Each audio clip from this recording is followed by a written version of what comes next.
have you been up to? I've been riding on a daydream. We want to thank RV Mattress by Brooklyn Bedding for sponsoring this video. I mean, it's just an exceptional mattress. Now, we've got a king-size mattress. You know, we started in an RV, and now we moved into a home, but eventually we'll get back into an RV, I'm sure. And, of course, we're going to grab an RV mattress. But they have a newer mattress out that's even bigger than this one, that's a little bit heavier. But the thing is I know when we first ordered our first mattress, it was a little bit too big and too heavy, but that Titan seems pretty interesting. I'm going to have to check that out. They offer free shipping, and they're relatively quick. You know, this all comes out of Arizona. And the thing is, they have their own, manufacturing process. You're not buying from somebody that, is placing an order for it to come in from, somewhere else. It's being manufactured. And it's all Arizona. It's an Arizona manufacturing plant. Now, what you get with that is being able to dial in, obviously, your desired needs as far as too hot, too cold, taller, shorter, whatever.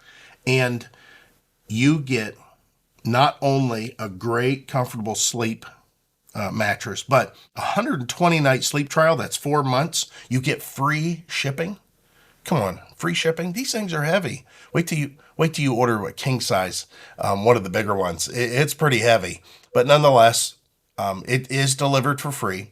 But more importantly, use this code Daydream. You're going to go to rvmattress.com/daydream. Type that in. Then once you're in there and you do your checkout using Daydream, you get an exclusive 30% off your entire order. No matter what you're ordering. They have toppers, they have pillows, they have all kinds of stuff. So use the code Daydream and you're going to get not only a great mattress, you're going to get free shipping, and you're going to get a limited lifetime warranty. That's crazy, right? And 30% off. Back to the video. Well, the gravel guys dropped off the first load of gravel, and man, I didn't think I was going to need 2 loads, but after seeing him drive across this, I definitely need another load. It's not anything near what it should be. If I would have known it was a soft, I probably would have had a load of big slag put down first. But I'm sure I can get by with this for a while. So what we're doing is this limestone, if you guys don't know, this is exactly what I had at our old house in the driveway. But we had, a pretty solid base.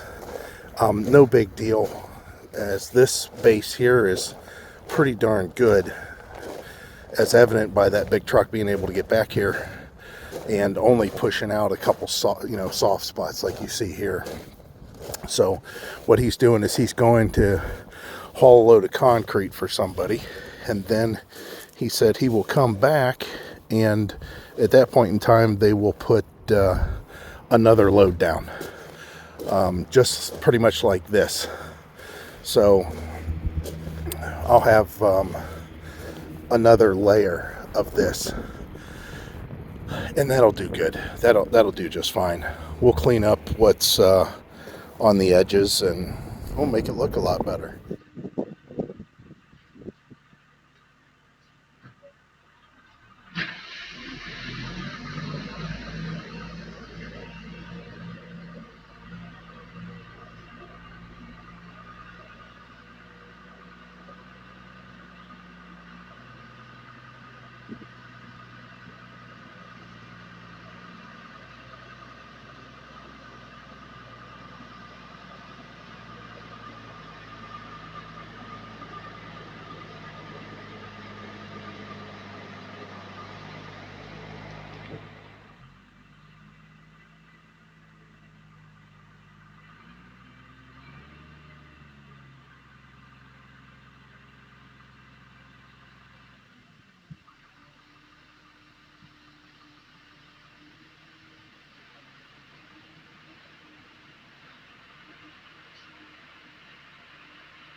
All right, so the gravel guy came back,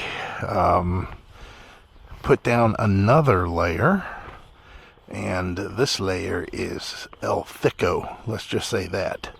It's not so much here. This wasn't so bad because I spread some out, but starting about right here, it's extremely thick. Now the gravel it's a little bit wet, and I've got to figure out a way to compact this down. The thing that we did with the last, I don't know, delivery that we had of gravel at our old house was I had our F250, or I don't remember, F350, one of them, and I just drove over it. I just kept on driving over it, multiple times. Well, the thing is for me to cover the middle here, to drive over the middle, that means my tires have to be in the grass in the yard, and right now the yard's pretty darn wet. Like I said, this area here has always had some sort of a base underneath of it, but to the left and the right of it, forget it. And then we have this large pile. Now the reason I had them dump the rest here is because I'm going to spread this out in front of the pole building. I'll go out this way and try to make it a little bit more square off. The same here. I want to come over and put a little bit of some room here, so if we come back here with a vehicle, we can turn around. If all this goes well, at some point, then we're going to pull the stuff out of the garage, the pole building. I keep on saying garage. We're going to pull this stuff out of here, and we're going to put gravel down inside here. Probably nothing as crazy as what's out here. Something a little bit smaller.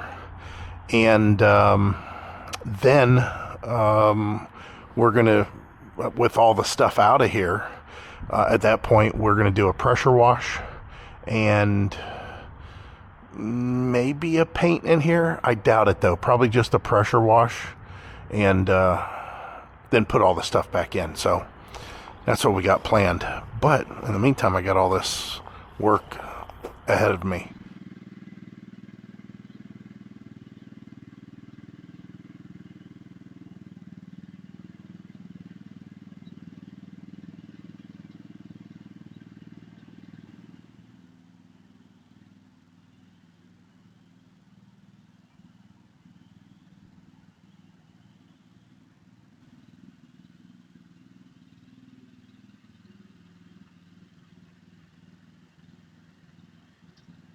Okay, so it didn't go quite the way that I thought it would. Took me definitely longer than I thought it was going to be. But we do have some semblance of a turnaround now, and it's thick. It needs to be run. All this needs to be driven over a bunch of times and settled, so I know exactly how deep it is. But I can't tell. Before it gets compacted, you really just don't know. So some of this that looks like it's real tall and might need spread around may not need to be spread around at all. But I won't know. So I went up and down the drive a few times just quickly. Nothing like for real. I didn't come out and get a level or nothing like that. I just wanted to get it looking a little bit better than what it was. But definitely have to have a vehicle to drive it up and down through here. It's way better than it was. So I'm going to turn you around. You can take a peek at what it looks like. I have to sweep this up, obviously. Yay! What do you guys think?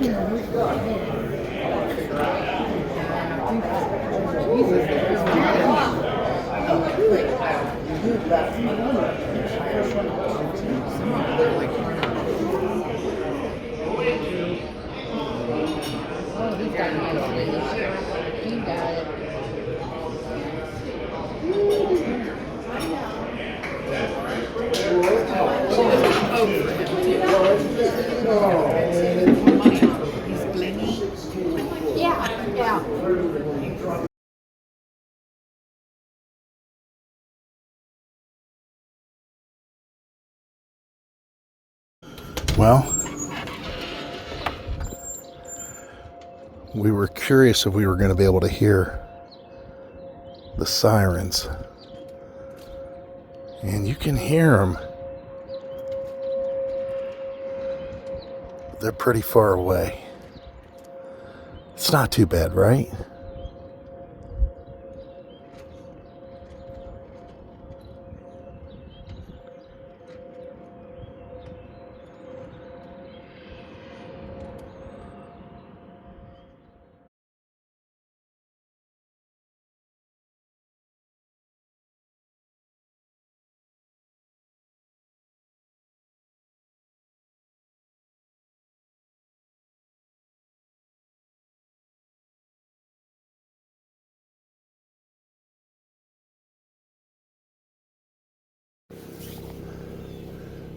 Well, it got cold again. Had to do a little bit of cardboard burning. Look at that. That's kind of cool. The whole barrel was damp with frost. And it's just cardboard in there. Look at all the steam. I put the lid back on it. And then Heidi's running down to get her morning coffee.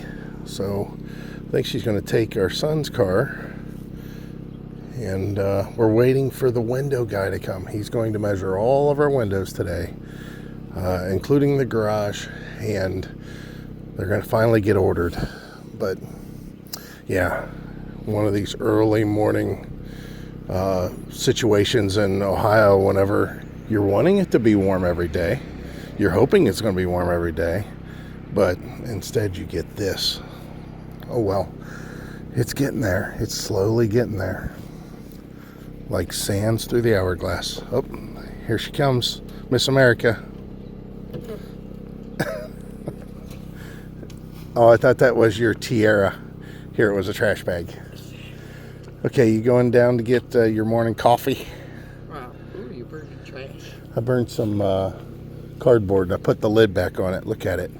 It's Puff the Magic Dragon. Yeah, I'm going to go get some coffee, maybe a little breakfast. Yeah. And Bud's awake, so he said he'd ride along with me since he's awake. Is he not moving? Did he clear out his area? I don't know. Ah. Okay. He can do that whenever he gets back. After the guy's back and done. All right. Well, what do you have to say to our fans? That it's cold out? Mm-hmm. Should it be cold out? Yeah, it should be, unfortunately. Yeah. I hate to say it. Yeah. But we're trying to rush Summer. Because forget spring. But yeah, we'll get there.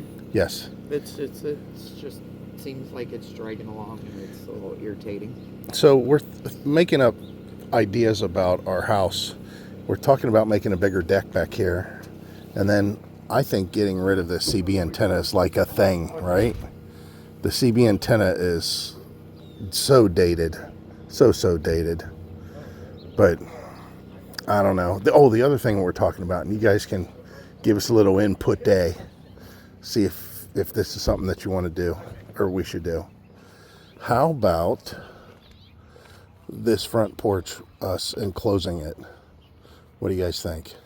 You know, calling a patio enclosure place and having them enclose it all. We're thinking, yeah. We're thinking we would like that. And then I still want to put a turnaround in the front yard. The problem is I want the turnaround to be closer. I want it to be up here.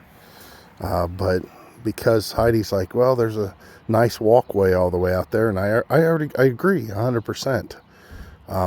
She's talking about putting the turnaround out there. I don't know. Okay. Well, anyways, you guys can vote down below. What do you think? Enclosing the front porch and or making a big deck on the back, which would be starting right about here, I would think. How do you get?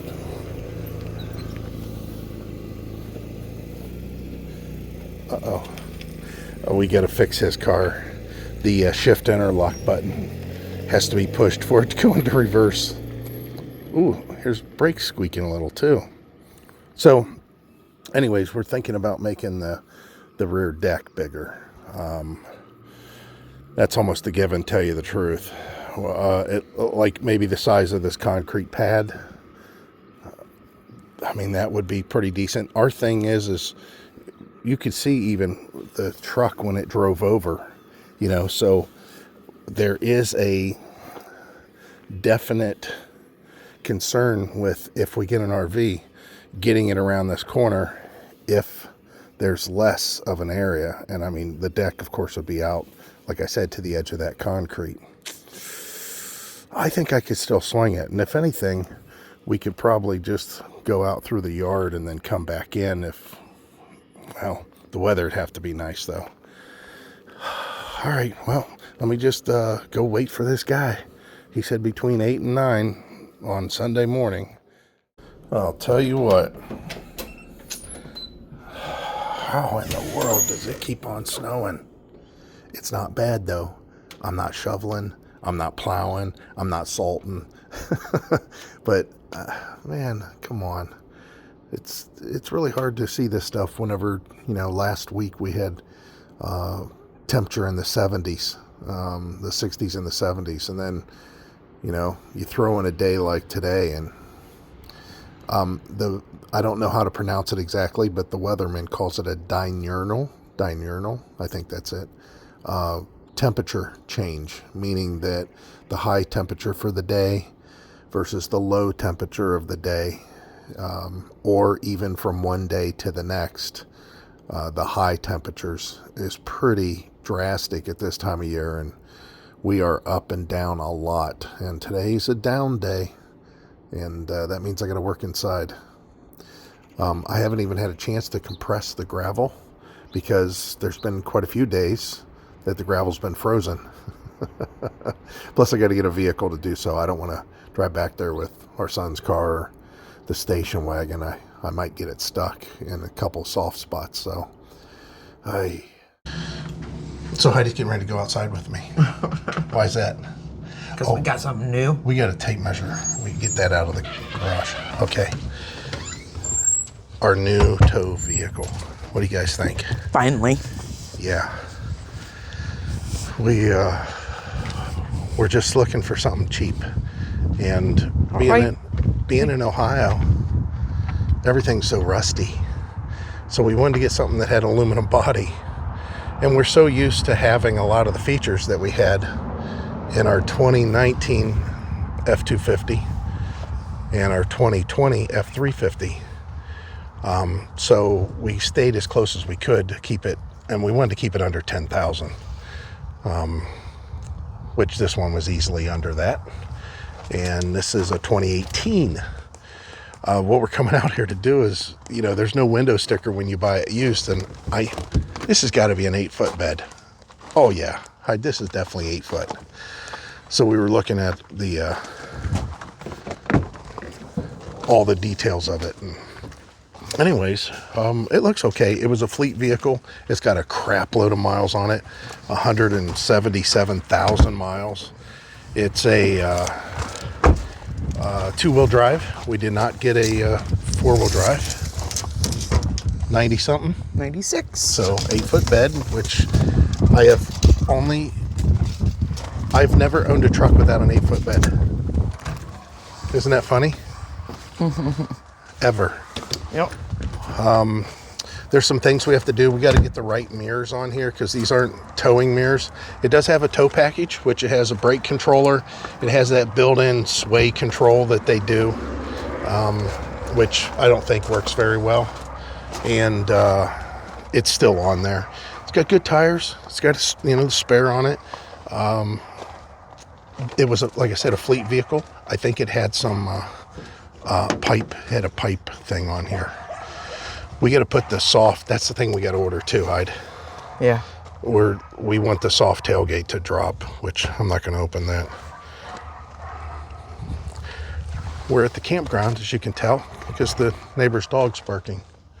Oh, wait a minute. We're not at the campgrounds. Are these hubcaps that are on here? Or are those the rims? They're just looks like hubcaps. Steel. No, I think they're... Oh, yeah, they're hubcaps. Oh, my. Look how shiny. We'll have to check to see over the time if it needs anything really, but you can see there's a ding ding. We had a ding ding in the door. Or, yeah, it's just in the door. I don't know. The money, ask Heidi. The stuff we went and looked at and how much they were asking for rusty vehicles. Ridiculous. If the truck has like 100,000 miles, it could be really, really rusty and 5 years older than this. And if it's a 4-wheel drive, they'll ask around 10,000 to... But God, if you're a neighbor, your dog needs to not be barking. Yeah. Oh, so we got the other neighbor. He chimed in. We're going to have to get a dog for competition. I told Heidi, I said, I'm going to have to get, see those louvers? It's got active louvers in there, which is funny. I told Heidi we'll have to get a coyote. Pop the hood. I want to see if I can smell anything funny now that we drove it. Now, the crazy thing is, Heidi, she took it for a ride, and I was following, and she passed me at like 105 miles an hour. You believe that? No. That was the opposite. Oh, He passed I me passed you. in this. About I'll 100. drive like that. Yeah, she don't drive like that. I don't know where the hood release is on this one. I didn't look, so. I don't have my glasses on, so. Well, you have your glasses on. I can't. You have to look over. It's My hand was there. Oh, look. Nope, it's just here. Yeah, my hand was there, but I was pushing the wrong way. Okay. I'm going to get... Here you got the old 5-liter Coyote. I always like these engines. This needs cleaned. I need to do a little pressure wash job on this. No leaks. I couldn't find any leaks. The only engine code that pops up is the low tire pressure TPMS or whatever sensor is not working in one of the tires. I can't remember which one. It sounds good. It goes down the street okay. Heidi said she was going to get new cabin filter for it and a new air filter for it and all that stuff, but we haven't looked at it yet. The guy said he did an oil change. He put a new battery in it.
The thing is Michael doesn't drive to work, I don't drive anywhere. and we're not full-time anymore, so we didn't need what we had before because we're not full-time. Right. So we just wanted to replace what I used to have. And the whole reason I had an extended cab prior for in 94, I had an extended cab with a long bed, and it was 2-wheel drive. I had that for about 3 years, and then I had a 95 extended cab with a long bed, which you guys saw, and that one was a 2-wheel drive. That one had the 302 in it. Our first one had a 6-cylinder. And then you guys, a lot more of you saw that we had a 97 extended cab long bed. And that one was 2-wheel drive. And the reasons we had extended cabs all those times was because we had kids and we needed a place for the kids to ride. Well, that added to the fact that I need some space in there. I like to have my seats way back when I ride. Nice thing is they've moved this cab forward so much on these years that just this little bit of added extra here, I don't even have the seat all the way back, and it is more than comfortable for me. So we just wanted to make sure we got a long bed, and 2-wheel drive's fine. Would a 4-wheel drive be nicer? Yes. Do I need a 4-wheel drive? Nah. We'll see what happens on down the road, but this pretty much fit all the boxes, checked all the boxes. Do I need a V8? Probably, because I'm a V8 kind of guy. Did I want a turbo twin thing? No. Did I need a 10-speed transmission? No, I didn't, but I did want to have something that would tow. And the nice thing is the tow features on this, or let me think what I want to call it. The tow, what's that called, Heidi? Tow Shut package. up! You can blank that out. This has go figure this out. It has the Pro Trailer Backup Assist. It has a locking differential, and it does have the brake controller down here, adjustable brake controller. It is a tow package. It is a true tow package. I've got to figure out the Ford sync system on this. I don't know what the deal is there. Heidi's got herself a beauty mirror, and It's only 2 years older than what we had. yeah. Tinted rear window, rear defroster. That's nice. It's got a center console, but unfortunately it's under the armrest. So I got to lift the armrest to get to whatever I want underneath the console. I'm not used to that because our Super Duties had to where this lid lifted up. I'm sure they had lots of variations of those. Yeah. It's a very nice truck for the price. But these are the wrong mirrors. The guy that sold it to us told us flat out. He said, I put these mirrors on here because the other ones were broke. He says, I'll even give you the old ones, which he did.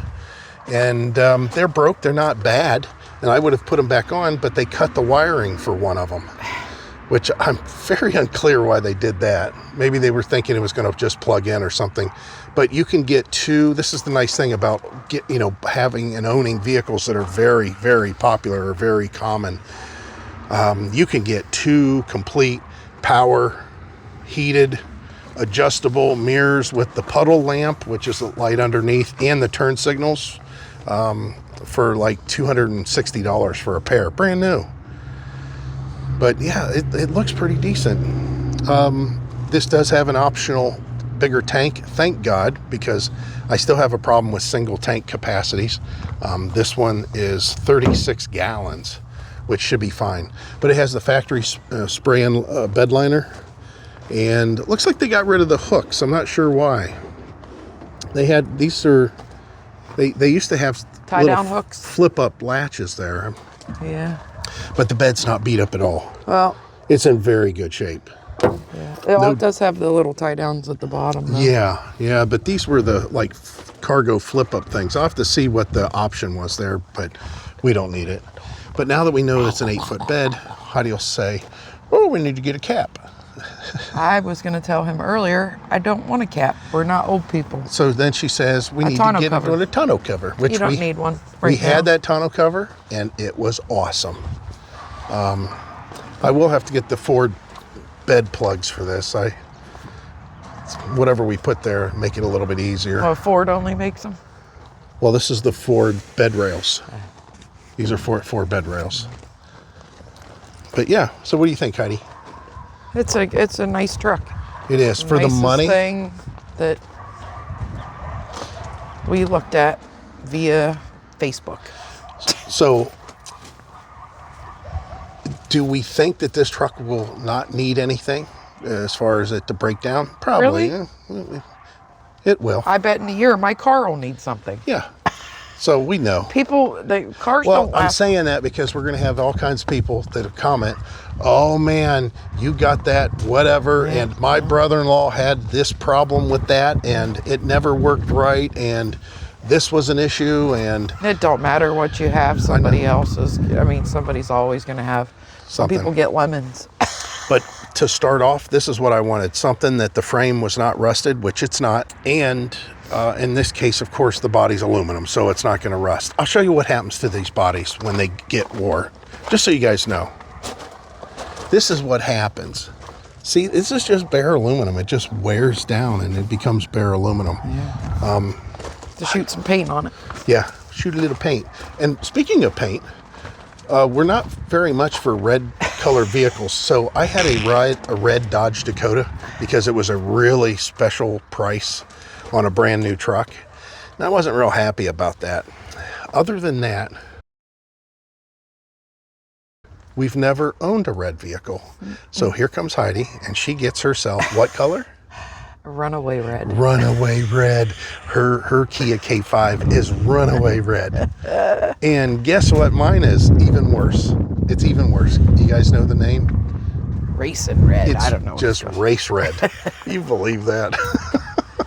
I would have never got it this color, but oh well. It was the best deal on the lot.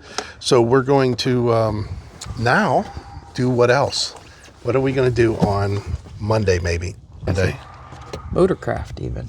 It's not brand new. Oh, it's awful clean though. It's very clean. So on Monday, Heidi says We're gonna go see go ahead, say an it. I'm trying an RV, We're gonna go see an RV. a little travel trailer. Yeah, Well, just the not tiny exactly travel little. trailer. It's not little. Now, oh, by the way, this thing, unfortunately, it doesn't have 355 gears. It doesn't have 373 gears. It has 331 gears, 331s. What do you think the tow capacity is on this? Guys, put your guesses or just say them to your significant other sitting next to you. Say, hey, I think the tow capacity on that truck is blah. It's two-wheel drive. It does have the tow package, which doesn't necessarily mean too much. But in this bed configuration and how short this truck is, it only weighs, what did I say, 4,200 pounds? Yeah. The payload capacity is over 2,000 pounds in the bed or on the hitch, which we're not going to do that. But the whole towing capacity of this, 9,100 pounds. Do you believe that?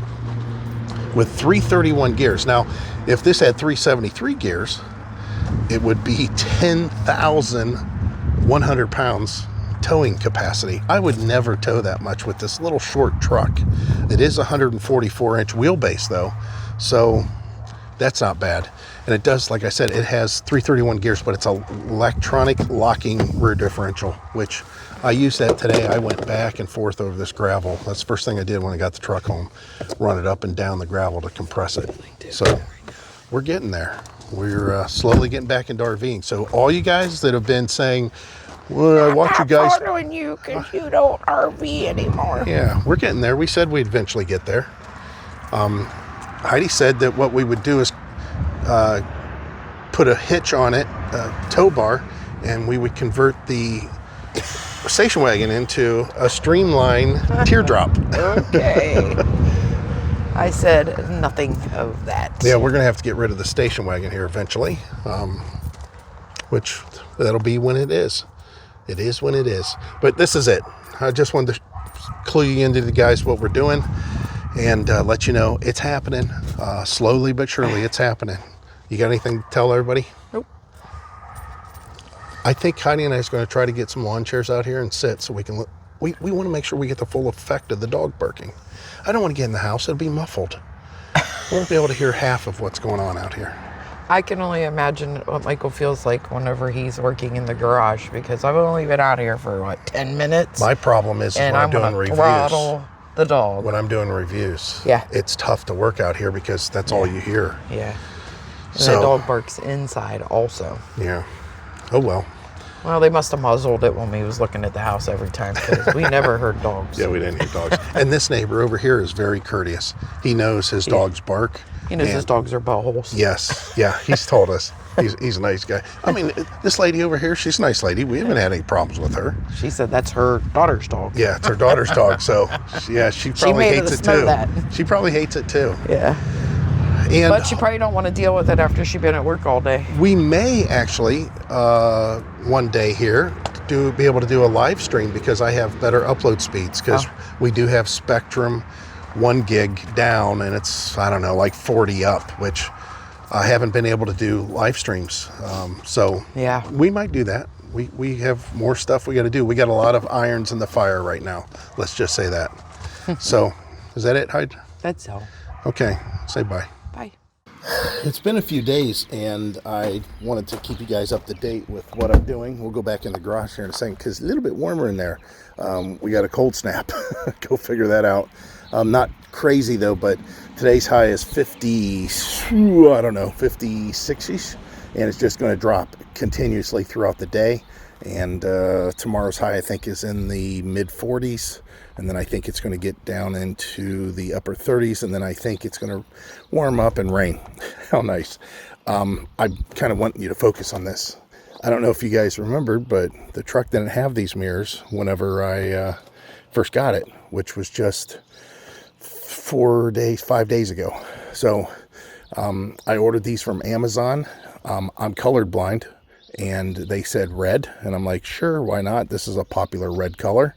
And yeah, so these are the correct mirrors that are on there. These are towing mirrors. This is what was on the F250 and the F350. And of course, you guys know that story. I was been towing for, over 50,000 miles with these type of mirrors, on those two trucks. And, you get used to that stuff. So of course I wanted to order it. Now these have some different things. They've got like some puddle lights underneath. I know my F350 had that. The turn signals up here, which I know they had that. But they have this thing called a spotlight. Mine didn't have that. It's kind of a weird feature that when you're below a certain speed, you can turn on a spotlight to help you, I don't know, see mailboxes. I mean, I don't know. I don't know exactly what that's used for. Maybe to navigate through the woods. I don't know. But these are also heated mirrors. And of course, they're power mirrors too. Not crazy expensive, believe it or not. So, like I said, that one has a temp sensor in it. And it has a puddle light underneath. And of course, it has the turn signals on the outside. And then it also has the floodlight. And then this one has all the same stuff, but it don't have a temp sensor on it. And then, of course, you've got heated on both mirrors and power on both main mirrors. And these are manually adjusted. And then, of course, they're manual, so when you want to tow, you gotta pull them out. But, and they also came painted, to match the truck. What do you think that might cost? Delivered for free in 2 days to this location in Northeast Ohio. It was like $260 for the pair. How about that? Ford, unpainted, wanted $800. They were expensive. I do know they were expensive. I started setting up the truck inside for what we normally do. Of course, the GPS goes back up there. I'm going to change that. I like the GPS to set lower. However, I don't have the... If you guys remember, I did that modification in the Super Duties, both of them, that there was a mount that went in that tray, and then the GPS mounted to it. I don't know if I want to go that far. I will eventually. Of course, especially now that I'm not towing near as much as I was, the speedometer's back up in the... the radar detector's back up in the dash. She's missing that. She used it a little bit in the Taurus. It was in there, but when she got into this new car, she's speeding a lot. She's finding herself speeding, so we might have to pick her up one. Of course, the phone mount and then cables. It's kind of boring. I know. I'm not going to talk about that much. What I want to talk about, though, other than the mirrors, of course, I've got vent visors. We'll look at those. I'll install those eventually. But you see these hooks here in the bed? This is called the Ford Bed Link system. I went ahead and got the tie downs for those. Now, Ford makes them and they're more expensive. But I just went ahead and got some inexpensive ones. I don't know if they're going to be any good. We'll find out. So there's the tonneau cover. It was just delivered. There's the vent visors. And then that box has the hold downs. I'm getting ready to do some reviews. That's why there's some product here. You've probably already been exposed to these reviews. This might be a project, guys. You let me know what you think. You guys remember that I had the generator box system on the back of the RV, and I spared no expense. I had the Mountain Lock, which I'm actually wearing their sweatshirt. Thank Ralph. Ralph out at Mountain Lock. Man, what a great guy. And his wife. We ran into him for quite a few years, at the RV shows. And I've been wanting to get back with him to do another project and cover his product again, because it is top of the line. It is the absolute best way to put cargo on an RV. I mean, hands down, I can't think of another better way to do it. And that was evident by that video that I did of putting the generator on the back of our travel trailer. And I wanted to continue that on with the fifth wheel, but the fifth wheel had a weird hitch system in the back, and it was so confusing back there. A lot of big heavy metal that had been welded to, onto other metal that had been welded onto other metal. Just, I don't know, it looked a little mixed match to me. But getting back to what I was saying, I have a generator that is far cheaper than the Honda that I had. And this one's supposed to put out 3,000 watts. We'll have to see. And I want to see how big it is. It looks bigger than the Honda, but I might be wrong on that, depending on what the top looks like. Now, here's the thing with these. This company has, in addition, which I have right here, a fuel pump system that goes, that's up on top here. It's a fuel pump system that goes on top of and replaces the fuel cap. Now, if you guys remember, I did that Honda generator, and on the Honda, I got a special fuel cap because the Honda is supposed to draw fuel. What I never did tell you is something that I did run into, and it made it to where it was a little bit finicky. This one won't do that. This one's completely different the way it operates. And I was thinking about doing this complete project. And what it entails is making an extended run small generator that goes quite a few hours on gas to run the air conditioner on an RV without having a bigger generator, a big generator, which I don't even know where ours is. I think it's around the corner here. Yeah, it's got all these boxes on it. So, that's our Champion, and that's got a 30 amp output and, a TT output that will run the RV. It's like, maybe 3,500 watts, I believe, and it does run on propane. So one of our favorites by far. Go back and check out our videos on that. We love that generator, all except one thing. Even running on the propane, it doesn't last as long as you want it to. So in the middle of the night, you may have to go out and switch your propane tank.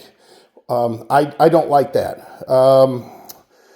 On the gasoline, it runs a little bit longer, runs even shorter, but it's got more power.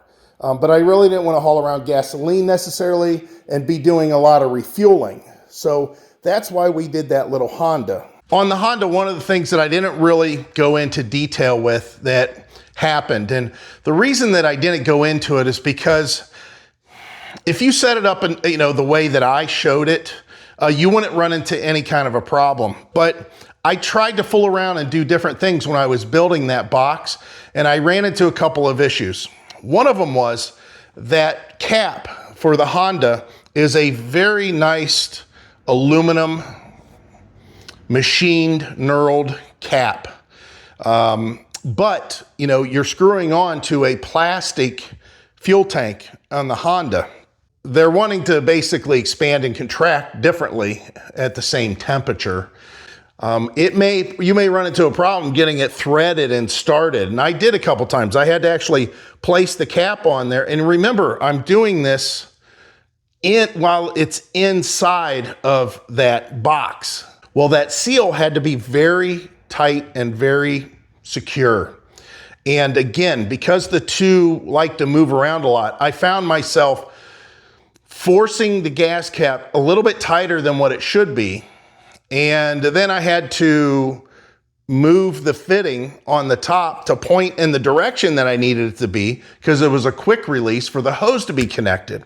Now, if this was outside, just sitting on the ground, a lot of this wouldn't make too much of a difference. But the fact that I had all this in these boxes, again, I had to check periodically to make sure that cap hadn't loosened up during the trip and it still had a nice tight seal, because it had to have a good vacuum seal so that when, again, that Honda, it had its own little pumping system in it, basically, to draw fuel as the gas went into the generator and ran and emptied the onboard tank on the generator. It had to have a good vacuum to basically, like sucking through a hose, like a straw. You can't have a hole in your straw. And then it would pull fuel from that gas tank, that other gas tank. All right, here's the other thing. The extended gas tank has a vent on it. What happened during transit, the fuel would slosh around and splash up into those vents and then not allow, and if you get any kind of liquid in a vent, it basically does the same thing as putting your finger over top of it. You've now blocked the vent until that liquid disappears.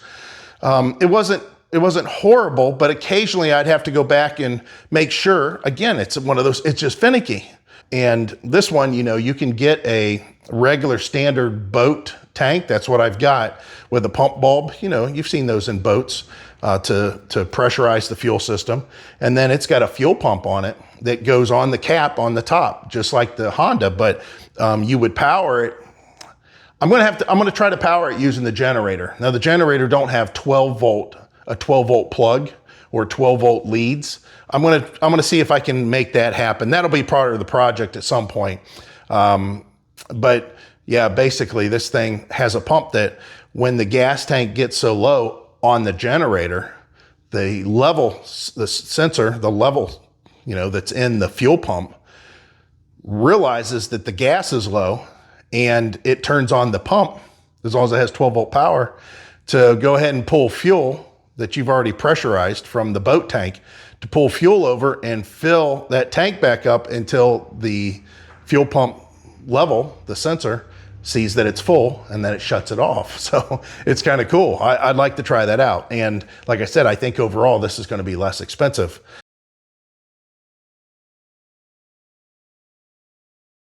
If I found the right 40-foot diesel pusher and it was the right price and I liked everything about it as far as the mileage, how it was taken care of, what it looks like, what it sounds like, the options that it has, and then the money that's being asked for it, then at that point I might go that route. If I run into a fifth wheel, even though we have a F-150 now, but if I ran into a fifth wheel that was a good enough deal, that was in the right shape, the right condition, the right features, all that stuff, I might consider that and find just a tow vehicle, something that would just be for the fifth wheel. As far as travel trailers, we've looked at all kinds of different lengths and sizes. We'd never go above what we had before. We wouldn't go longer than 30 foot. But we were looking as little as a single axle 17 footer. But I don't really like single axle trailers. I mean, now you got to worry about teeter-totter stuff and, all kinds of crap. They're easier to sway, and yikes. But nonetheless, we still were looking at that. And then that point we were thinking, well, maybe we'll get an SUV and then an old beater truck just to do our hauling around that we'd need to do here, but an SUV to tow that smaller trailer.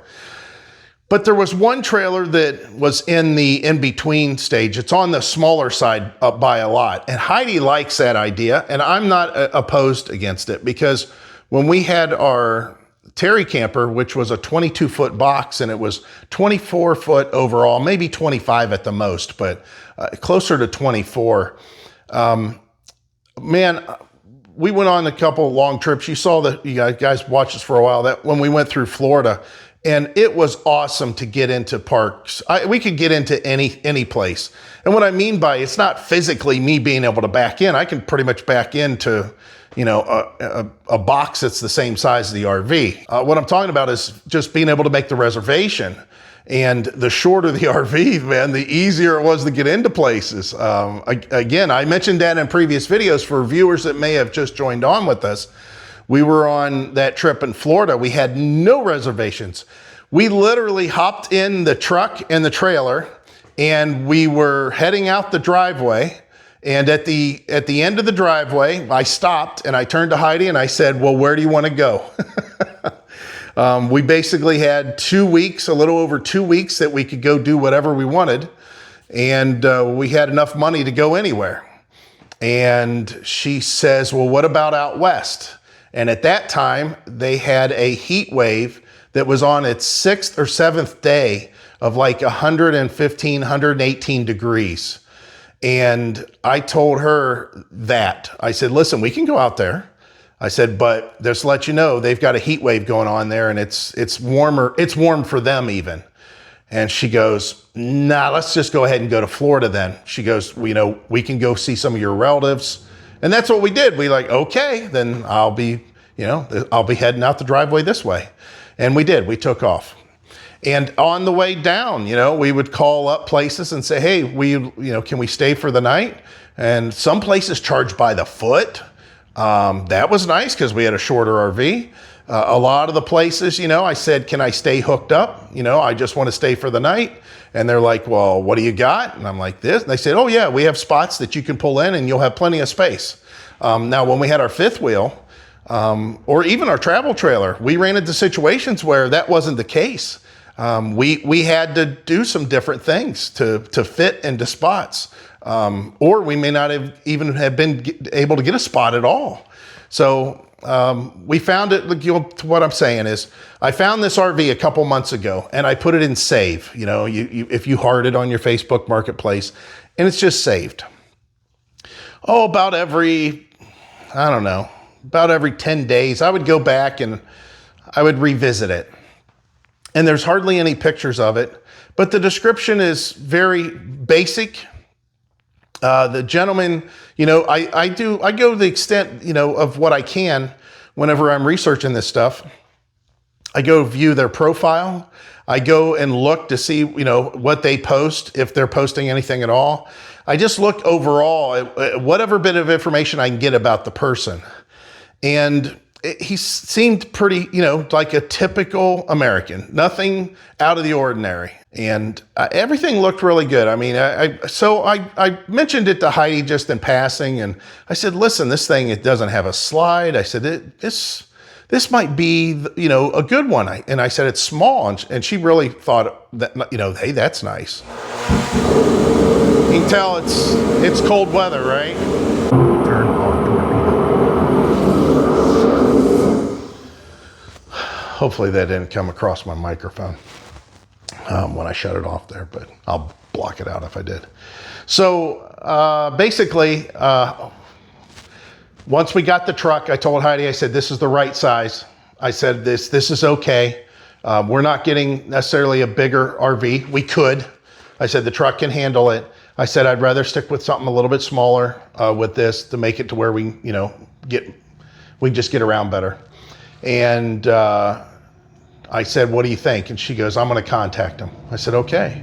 And it's been 2 months that this thing's been on. I don't know why it hasn't sold, because I mean, I know RVs pretty well, and it's got brand new tires on it. And one of the things in his description, it says, not a mark inside.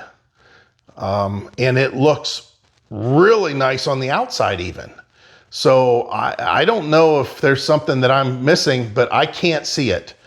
About 35 minutes away from here, They're over in Pennsylvania. So I glad about that. So Heidi, when she contacted him, he says, hey, I won't be back until Monday, and they're in the Bahamas. So that's kind of refreshing, because that's another good reason not to have an RV. If you decide, hey, I'm not willing to pull that thing around anymore, I just would rather go on, vacations. That's the kind of thing that people do. Everybody tries out everything at some point in time. And anyways, I'm yammering on at this point. Heidi, she's at work. We've got a bunch of stuff going on all at once. We have our new windows coming in for the house. I've got an electrician lined up to do some work on the pole building, but I have to clear out the pole building first so he can get his lift in there and do the lighting for me. We also need to get a hookup for the RV. We have 30 amp service in this garage, and that's overall. So, you gotta, again, it's power management, just like in an RV. If you only have a 30 amp hookup at the park, and you run your air conditioner and you got your hot water tank heating element on electric, and then you try to run your microwave, you may pop that 30 amp breaker. Well, it's the same in here. If I have the RV plugged in and I have maybe just the air on, I can't be in here with a welder and expect not to pop the 30 amp breaker or service that's on this.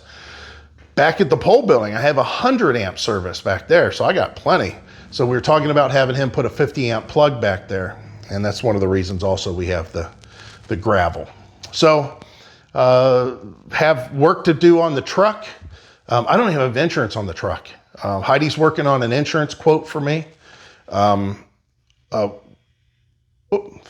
door just closed automatically. Kind of freaked me out there for a second. I'm like, who's over there coming in? Because I heard our son leave. I have keypads to get into the door. I'm going to need to do that on the house next. I mean, we have the locks. They're from the old house. I just haven't put them on yet. But yeah, so I have projects to do. And not only that, but since we're in a home base more, or a home base now, a lot of these projects that I'm doing on vehicles may not be covered on this channel. I may just talk about them. And even on the other channel that I have, I'm going to talk about them unless it's a pretty big project that needs to be discussed more. And then at that point, I'll be doing more of a in-depth for automotive stuff or small engine stuff over there. But as far as this channel, we'll just kind of breeze over some of the projects, and I did that in the past. That's what I did as this channel first started. So you'll still see stuff. Like I got to do these tie downs, got to do the tonneau cover, got to do the vent visors. I showed you the mirrors. That's basically it. I'm going to show you this stuff and just kind of maybe how it works. Whereas on that channel, I might do a little bit more. Oh, and I also have not only the tie downs, which are here, but I have the shock for the tailgate to, so when Heidi opens the tailgate, it don't fall on her lap. It just lowers itself slowly. That's it. That's enough talking.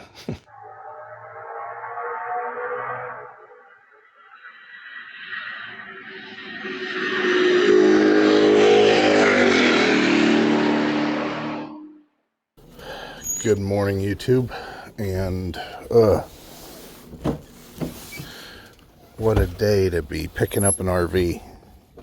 That's right, you heard me right. Out of all the days that we've had just recently, today's the day that I decided that I want to pick up an RV because this is one of the better days of the week. But it's been a long time coming, right? So, good thing I got that tonneau cover on there. I got to move my son's car. He did exactly what I told him. I said, just leave me enough space. If you pull forward, just leave me enough space that I can get out. And I probably can get out. But when I come back with that RV, it may be a little bit more daunting. So it's only about 30 minutes away. I have about an hour before I need to be there. And I'll be honest, this is going to be the most unprepared that I've ever been on any trip. How prepared? Or let me rephrase that. How unprepared? I don't even know if this is the correct tires for this truck. I don't even know if they're inflated other than what the thing says inside. The other thing is, I got to check the oil on the truck. Haven't done that. I do not have a weight distribution hitch of any kind, so I just have a standard hitch. Again, the drive is, I don't know, I think it's 22 miles, maybe. I'm sure I can do that without weight distribution. You'll see the trailer. I think we got a good one. You guys can be the judge, but Heidi and I, like I said, we talked about it quite a bit, and we kept on coming back to the same stinking trailer over and over again. And I say stinking, it just, because it was always there. It always seemed to be the one. It's small. It's well, you'll see it. But I've got to get everything ready. I don't have my hitch pin stuff. I don't have wheel chocks. I don't have anything ready. So let me check these tires, make sure they're okay. Grab the jumper pack with the air compressor just in case. Yeah, we'll go from there. All right, so I went ahead and checked the tires on the truck. We got a little bit of different angle here, and the audio is not going to be necessarily the best because I'm kind of yelling at the camera like I used to back in the old day, and hopefully it stays up there because this is an old suction cup mount that I used a long time ago. Like I said, the guy's not that far away. We're going to be there in, I don't know. It just says distance. Heidi had that changed. I don't like that. I like to have the, I guess I can't. Oh, maybe if I click it that way. Arrival time. That's what I want. 10:05, and we're supposed to be there at 10:15. So, good timing on my part. And I think, everything. Again, it's not prepared the way that it should be in a lot of ways. The trailer hitch is just something I bought off of Amazon. Here's something. Ask me, figure this out, and you can answer me this. That's what I want to say. Why is it that if you want to buy just a 2 5/16 inch ball with a 1-inch shank, that fits a 1-inch hole, that it runs roughly $26, I believe it was, $26. But you can buy a new hitch, just a small drop hitch with that same ball and everything for $33.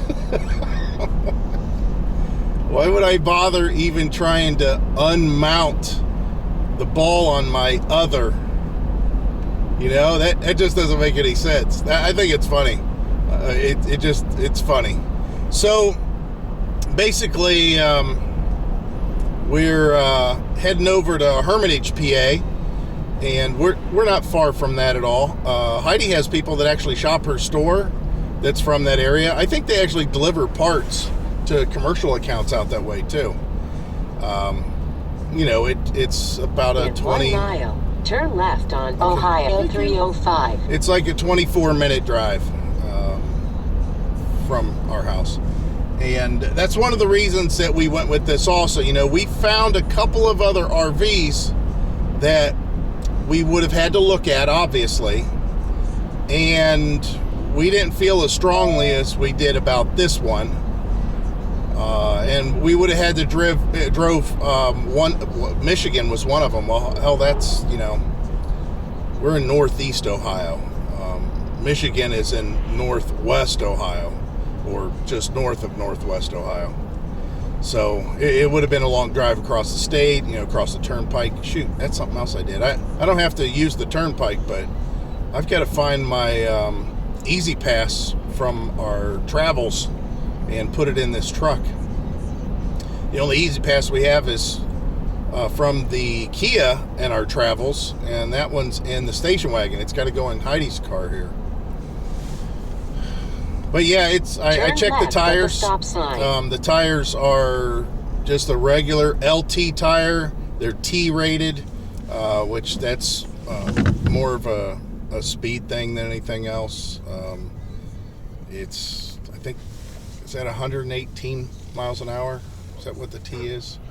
But it's a 110 tire, so it's isn't that funny? The load rating is 110, but the speed rating is a T.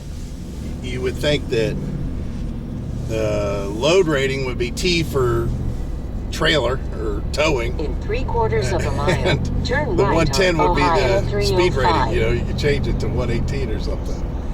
But yeah, I know that this is going to be soft. I know it's not going to ride the way that it should.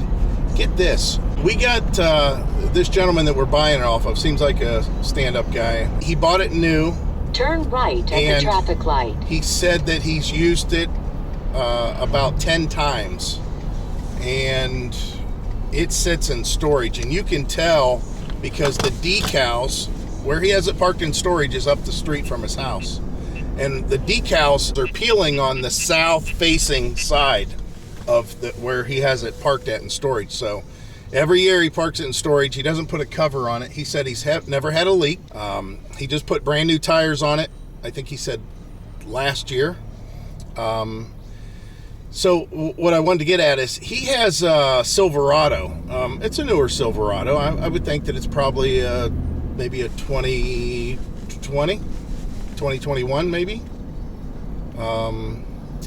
And it's a crew cab with a short bed. And he towed all through Tennessee with it. He said he got up to 70 miles an hour, 75 miles an hour, which I don't know if the tires are rated for that, but nonetheless, that's what he did. And all the towing that he's done with it, every single trip he's taken, which, like I said, he's only gone 10 times. But even on the long trip that he said he did, he has not one, he doesn't have any weight distribution stuff. Nothing at all. Now, I feel funny about that myself, but he's towing it in a bare state. I mean, they just put their clothes in there, some cooking utensils, and, you know, some food, and that's about it. It's a real, you know, it's really a camper for them. It's not you know, they're not living in it or anything like that. Neither would neither would we, I don't think, because it's too small. If we did, it'd be for a very short time, like 2 weeks. And the tongue weight on this thing, whenever it's in its unloaded state, is only 475 pounds. That should give you an idea how light this trailer is. Fully loaded, which the cargo on this thing, I think, is about 1,900 pounds of cargo you can put on it. Fully loaded, I think that gets it right around 6,000 pounds. So definitely a lightweight trailer. But it's funny because it is a stick and 10 trailer. There's no aluminum cage or frame or nothing like that. And it's, you know, it's not made with oh, the name eludes me now. In 1/2 mile, turn right on it's Ohio just 11 regular South. wood and wood frame and regular batten insulation with, like I said, it's a 10 sides. Of course, an EPDM roof. And he said you know, everything on it's really good. He's never had any issues. All right, so it's all said and done. The only thing we got to do is, of course, get the title changed over into our name. It's basically notarized out of his name. 1 1/4 miles. Turn left on And Road. yeah, we're well, the title's on my name, but it needs changed to Ohio. And I'm heading the back way. I'm gonna head a different way, one that Heidi and I went initially. And yeah, I don't want to do what I did before, and that was I don't like the highway. There's like traffic lights out in the middle of a normal highway. The truck actually, it didn't squat at all, and it's handling the trailer just fine. Obviously, I want to put some sort of sway control on it at some point, but he towed this trailer with his Silverado, and it's some sort of 6-cylinder turbo or something. I don't know what it is, but he said that it did okay. He just wished it had a little bit more power in some places. And I had to flip the hitch, the ball on the hitch, to give it the right height. But I am telling you, it is like darn near perfectly level. I mean, it's so close to being perfect. I'm shocked. Had to set up the tow haul mode real quickly because it's it's originally something else, whatever trailer they had, and I just have medium pressure on the brakes right now. Part of that is coming from me having those Super Duties. I never really had to go above medium until we got that fifth wheel, and we were loaded up also. So it's nice that this has basically the same functions. 1/2 mile, turn left on Lammer Road. At some point in time, I might set up the Pro backup trailer assist to where we can, guide it in there. It seems weird not having a camera to show me what's behind the RV. I'm used to that, and obviously we don't have that yet. But yeah, real quick transaction. Everything went pretty smooth, and when we get back to the house, we'll be able to look at the RV in more detail. You can see it a little bit in the camera, but not very much, right? Well, we still have about 20 minutes worth of driving here, and it's okay. It's funny how there are people out there say you don't need a weight distribution hitch, and I don't see it. And I think it's because I'm pretty in tune with my vehicle as far as how it acts. And even though I've only driven this vehicle a total of maybe 60 miles, and I've only been towing probably 15 miles, you can tell. You can feel movement that you wouldn't normally with a weight distribution system. And I don't like it. It doesn't feel like I'm in control of what's going on back there 100%. And that's what it's about. I've seen a video the other day of somebody saying, yeah, you don't need a weight distribution hitch. I've towed 40,000 miles without one, and I'm telling you that you would have enjoyed your drive and your ride and all that stuff a lot more if you would have had a weight distribution set up. There's no doubt about it.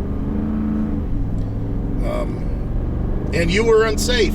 A lot of people I've seen in comments, they made replies that were accurate, and it was, yeah, you don't need a weight distribution system at all until you do.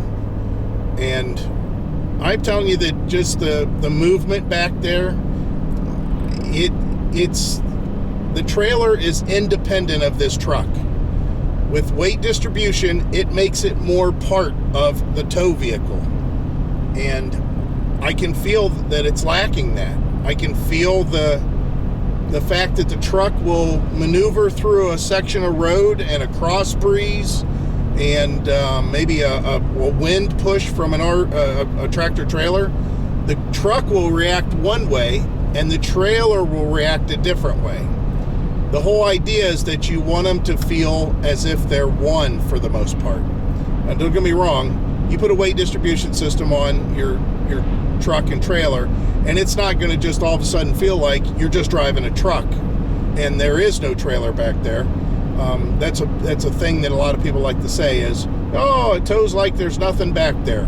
Well, your butt must be numb, because I feel everything that's going on back there. And I feel how this truck is, the characteristics of this truck is totally different when it's got something hooked to it. Even with our travel trailer and that Pro Pride system that we had with the Super Duty, the F350, I could still feel there's a trailer back there. So the thing is, of course, everybody's, like the gentleman I bought it off of, he said, oh, you're going to tow this thing great. You got plenty of power with that V8. And I'm thinking, it's, he doesn't know as far as what the thing is with most people, is that's what they look at. There's two big misconceptions about how people gauge their truck capable of towing. And one of them is, oh man, it's got plenty of power. It hauls butt and I can just get go. Okay, that fine, great. It's good that you can do that, but that's just one segment of that. And the other thing is, oh, my truck hardly squatted at all. It's funny how many people don't realize that all their attention should be on the front of their vehicle. They should be looking at the front tire to wheel well and making sure that that is not being too extended, indicating that there's weight being pulled off of the front end. Because like I said, the front of the vehicle does, 80 to 90% of all the braking. Oh, this guy's going to just pull on out here, even though that's 45. Oh, he got going. That's good. But anyways, so don't gauge it by the horsepower you have and how easy you can pull it and how fast you can get up to speed. That's just icing on the cake. It's all about controlling it and slowing it down and being able to brake effectively, and feeling very confident with quick emergency lane changes, panic stops. Those things all play a part, and the most important is when you're going down the road, the wind from trucks moving you around. You should not feel anything in your truck that it shouldn't do anything you aren't making it do, and you shouldn't feel that, oh man, the truck's getting pushed around, or it's bouncing around, or it feels like it's drifting on the front end, and when the trucks go by, I've got to really work the steering wheel, or this wind is real strong, I got to really work the steering wheel. You shouldn't feel any of that. That's not something that a good matched truck and trailer with a good weight distribution system does. Will we get back into a Pro Pride? I don't know. I doubt it, but that's a good question. There were so many nice things about it. Hooking up, it would turn almost at a 90 degree when backing.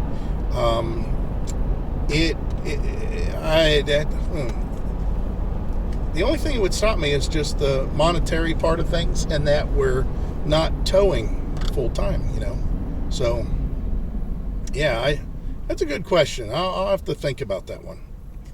Here we are, and it's going to be its home for a little while until we get some camping scheduled in. I've got a couple of issues that's going to make it to where I need to do some work, and that's why I backed it in. Can you believe I backed this in all the way? I only had to correct 3 times. But yeah, I can't believe I got it all the way in here. I still don't like it. I want to be able to pull in, and I want to be able to turn around somewhere. Of course, in the summer when the yard's dry, that's I can do that fine. But in the meantime, I got to do this until we get it straightened out. But this is the RV, the StarCraft AR1. This is a 21 FB, I believe it is.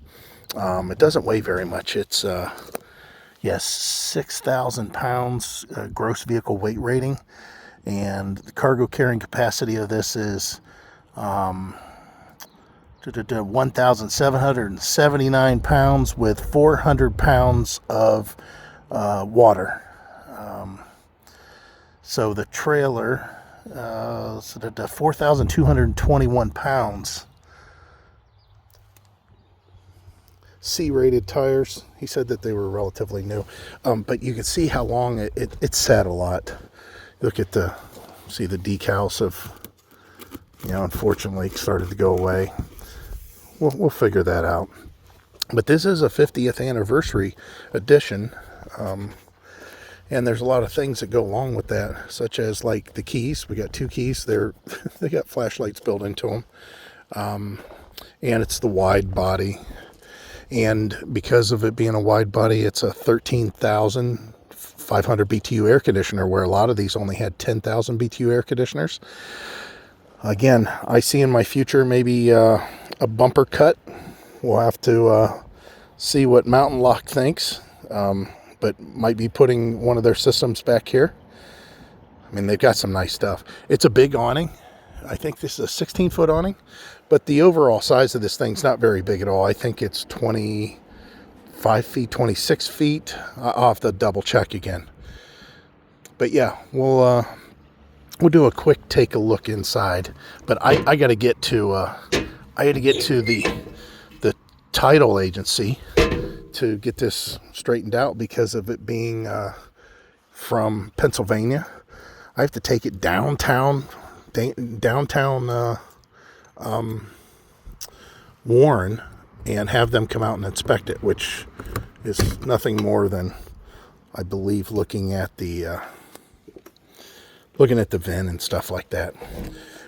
So they left it's got a pillow topper mattress in here that he added. Again, he hardly used this at all. Just the privacy curtain, you can see, that divides.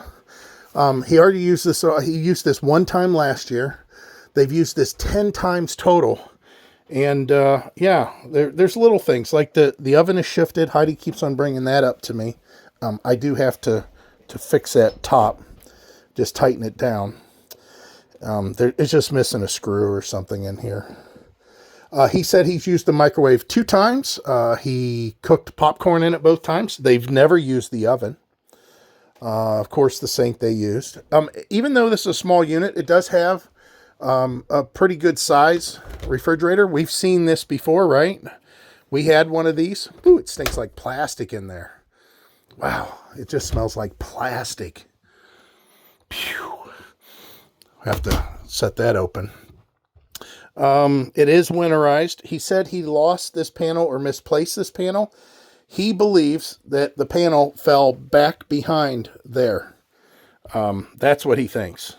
I asked him, I said, what are these big tiles for? He said, I have my dog dishes there. He goes, I don't want the floor to get wet. I'm like, oh, okay. Of course, this makes into a bed, and then this can fold down to a bed if we need to. The main thing was that we liked about this is there's no slide, right? It's not very big. And the fact is that we can sit, I can work at the dinette, and Heidi has seating. She has her own seating. Or if I'm done working, I have my own seating. Now, the TV is up here.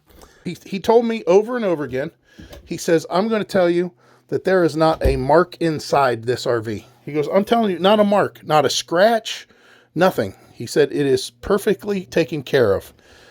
The bathroom, I'm going to fight with this one. Look how close that toilet is inside. I don't think that I can get in here and even sit, tell you the truth, without this door being open.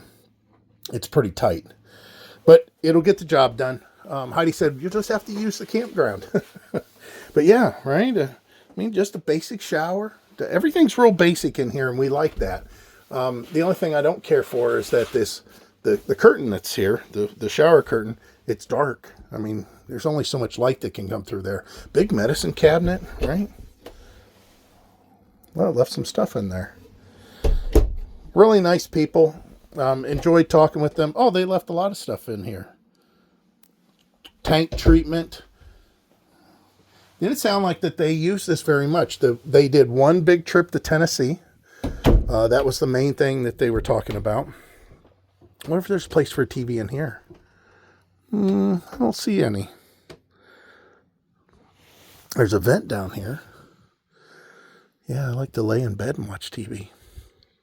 I'm just a TV watcher, right? It is a power awning. It does not have power levelers, though. And he said that this blind, the string is broken. He says, he goes, I don't know how to restring it. Well, no big deal. I'm sure I could figure that out. But this is it, right? So I don't know. You guys put in the comments what you think. In the meantime, I got to, again, that's why it's all still hooked up. I've got to go boogieing down and pull this. I got to go, I'm talking in downtown Warren, and pull right in front of the courthouse. Well, in like true Ohio fashion,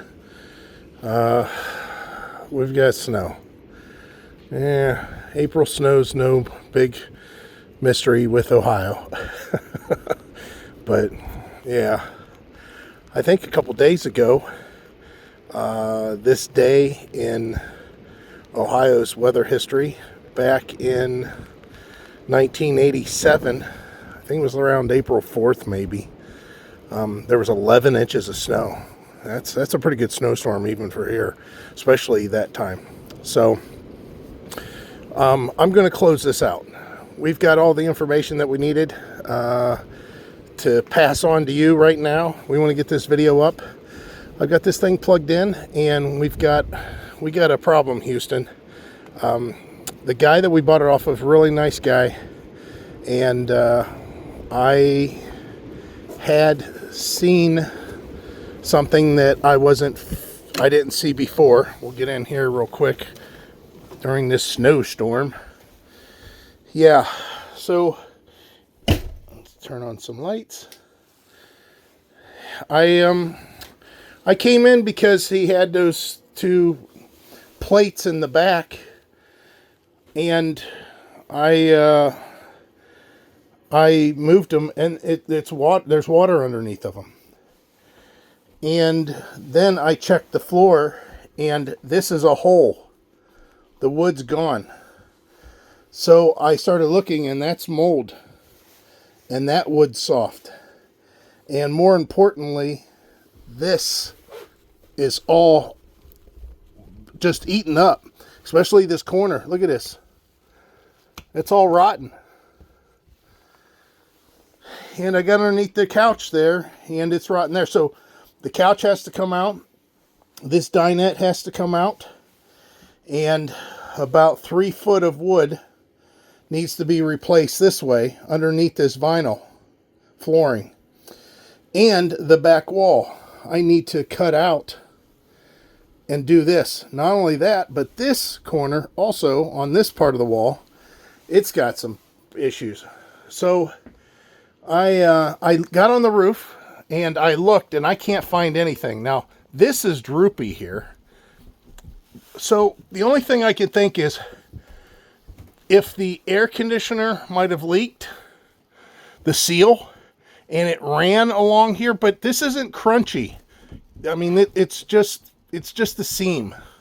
It's just, you know, this isn't like the Rockwoods that you can pound on the roof. Remember, that was one of the things that I liked. I can hit trusses. The paneling's just down. I checked that corner. It's okay on the roof easily. I checked this corner in here. It's all hard. There's nothing going on there. Something leaked in the corner, and it's most likely the trim, and the water has run out and just saturated this whole area that I'm showing right here, including this back wall. So we got in touch with the guy who, like I said, he's a stand-up guy. He was a very nice guy. He's probably he's retired. I'm assuming that he's in his late 60s, maybe even 70 possibly, but definitely his late 60s. And he wanted to know how this towed on the way home. He said, "Hey, have Heidi text me and let me know how things went. I want to know if you got back okay." And I told her, "Hey, look at all this stuff that's going on in here that I did not see." And I got underneath, and the enclosed underbelly, I just stabbed it with a screwdriver, and just water just came out of the underbelly. Just so you can see, the floor's all gone. This is just jelly, and this is why. That is, the whole thing's full of water. Yeah, all this floor is gone, all of it. And she sent him all the pictures and the video of what I sent her. And basically said, "Hey, you said there was no leaks, and there's some leaks." And he called me and apologized just up and down. And he says, "Listen, whatever it takes to get it fixed, let me know. I'll take care of it." He says, "I'll pay for it." Now, if I was to take this into a shop and say, "Hey, can you guys rebuild all this stuff for me?" I'm sure it would be $4,000 worth of work. I'm sure it'd be expensive. So I told him, I said, "Listen, I'm going to do the work myself. If we stay at, a couple $1,000, if you just $2,000, we'll call it even. And I'll call this a lesson for me to be a little bit more thorough. You could call it a lesson on your end to see what things are like. you know, in the future if he gets into RVs. And on top of that, it'll give a video content for us that we can, you know, show you guys what this project will look like. Because I don't think it's going to be much other than two things. And this is the hardest part about rebuilding this kind of stuff. I have to save this vinyl flooring. I mean, there's no way I'm going to be able to find this vinyl flooring. And I've got to save it. I mean, that's all there is to it. The wall texture, the wallpaper and that, we're not going to be able to fix that. You know, we're not going to be able to save that. So that is going to be something that we will have to redo. You know, it's one thing to just do one wall, all new wallpaper. But the thing is we've got some lower stuff too that needs new wallpaper. So that's going to be a little difficult. But I'm closing this out. You guys can make all your comments down below. This might be something that you guys see in the future more often. Like to do some RVing trips. So that's it. And as always, we hope to see you out there. Bye.